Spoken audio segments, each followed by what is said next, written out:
Listen to me very carefully. I want you to think about the moment your alarm clock goes off in the morning. What is the first feeling that hits you? Is it excitement? Is it a sense of purpose? Or is it a heavy weight in your chest? Is it a feeling of dread that another day has begun, where you will trade your hours, your energy, and your life for someone else's vision? We wake up, we rush, we commute, we sit in meetings, we answer emails, we solve problems that do not belong to us. We build structures that do not carry our name. We climb ladders that are leaning against the wrong walls.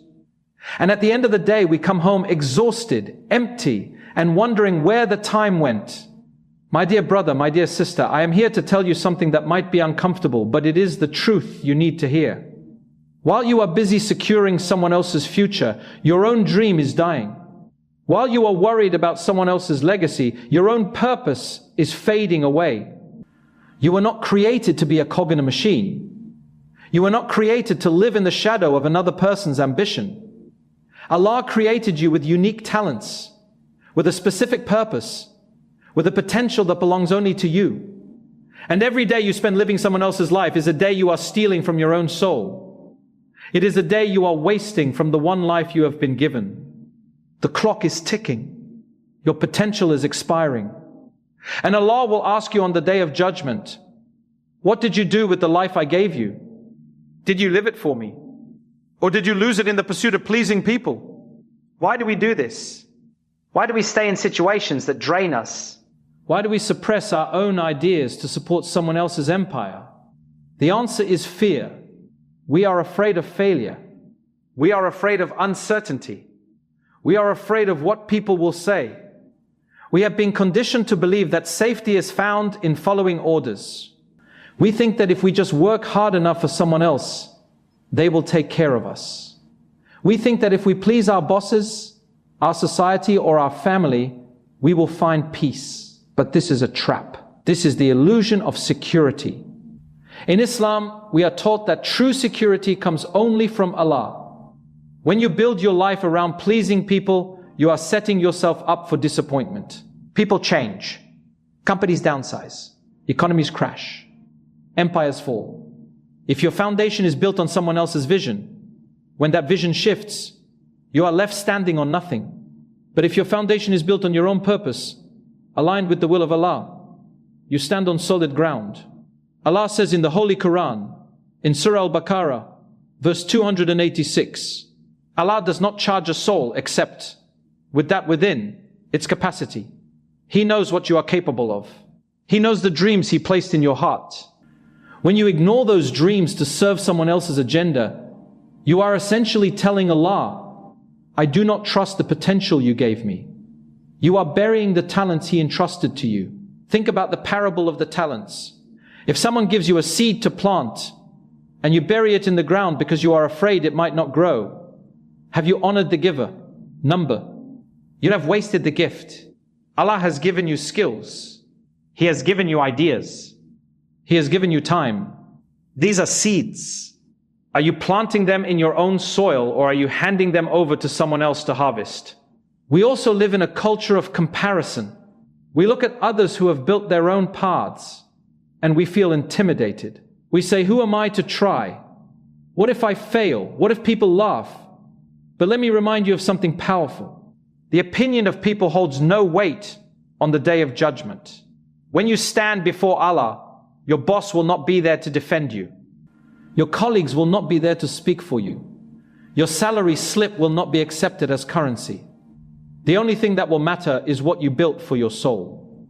Did you use your freedom to worship Allah? Did you use your wealth to help others? Did you live with integrity? Stop building for applause that fades. Start building for a reward that lasts. The pain of discipline is far less than the pain of regret. The pain of starting your own journey, of taking ownership of your life, is temporary. But the pain of looking back at the end of your life and realizing you never truly lived, that pain is eternal. Do not let the fear of people stop you from fulfilling the purpose Allah designed for you. Let us talk about time. In the business world, they say time is money. But in Islam, time is life. Time is the capital you cannot replenish. Once a second is gone, it is gone forever. You can make more money. You can build more structures, but you cannot make more time.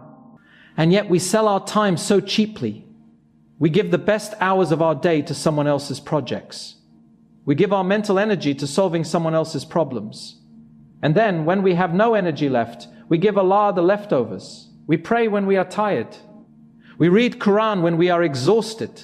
We think about our spirituality only when we have a spare moment. Allah swears an oath by time in Surah Al-Asr. He says, "By time indeed mankind is in loss, except for those who have believed and done righteous deeds and advised each other to truth and advised each other to patience." This is the formula for success. Faith, action, truth, patience. But notice something. It requires ownership. You cannot advise others to truth if you are not living it yourself. You cannot do righteous deeds effectively if you are constantly drained by work that does not align with your values. When you build your own empire, whether that is a business, a project, or simply a life of autonomy, you gain control over your time. You gain the ability to structure your day around your prayers. You gain the freedom to give charity when you see a need. You gain the capacity to be present for your family. Think about the Prophet Muhammad, Sallallahu Alaihi Wa Sallam. Before he received prophethood, he was a businessman. He worked for others, yes, but he was known for his own integrity. He was called Al-Sadiq, the truthful, and Al-Amin, the trustworthy.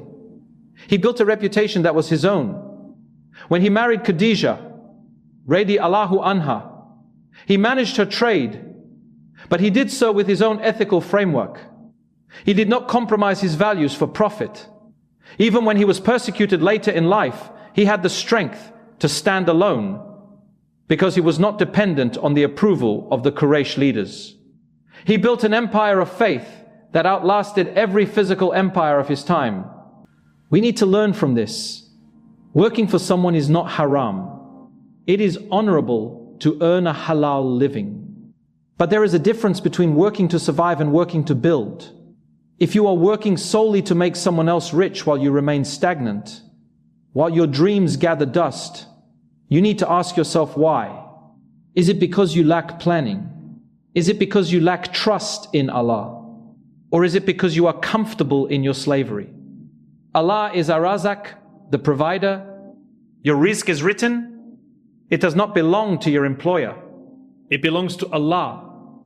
If you leave a job to start something of your own, or if you shift your mindset to build your own skills and assets, your rizq will not decrease. In fact, it may increase because you are putting barakah into your own efforts. When you work for yourself with the intention of pleasing Allah and providing for your family independently, your work becomes worship. Every deal you close, every service you provide, every honest transaction becomes a good deed. But when you work solely for someone else's greed without any ownership or benefit to your own growth, it is just labor. It is just time spent. Now, when I say build your own empire, I do not just mean becoming a millionaire. I do not mean buying luxury cars or mansions. That is not the Islamic definition of success. In Islam, an empire is a legacy of good. It is financial independence that allows you to be generous. It is a platform that allows you to speak truth. It is a life that allows you to raise children who love Allah. It is creating something that outlives you. Too many people chase wealth for the sake of showing off. They build empires of ego, and those empires crumble. But when you build an empire for Allah, it stands firm. Imagine having a business where your employees are treated with kindness. Imagine having a project where a portion of every profit goes to feed the poor. Imagine having a skill that you use to serve the community. That is an empire. That is something you can take pride in. That is something that will weigh heavy on your scale of good deeds.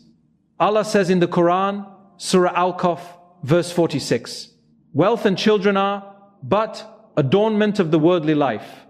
But the enduring good deeds are better to your Lord for reward and better for one's hope."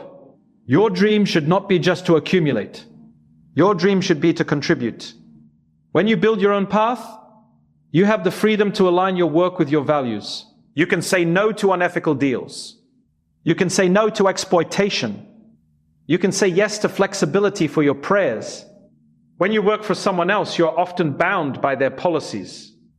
When you work for yourself, you are bound only by your conscience and your Lord. Think about the impact you can have. When you are dependent on others, you have limited influence. When you are independent, you can lift others up. You can hire people who are struggling. You can mentor young people. You can create opportunities. This is the Sunnah.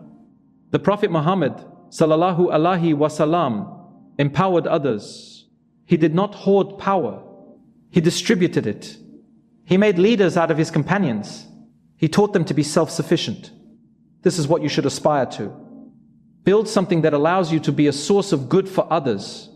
Do not let anyone tell you that ambition is UN Islamic. Ambition to do good is highly Islamic. Ambition to be self-reliant so you do not have to beg from people is highly Islamic. The Prophet Muhammad Sallallahu Alaihi Wa Sallam said, the upper hand is better than the lower hand. The upper hand is the one that gives. The lower hand is the one that takes. Build your empire so you can be the upper hand.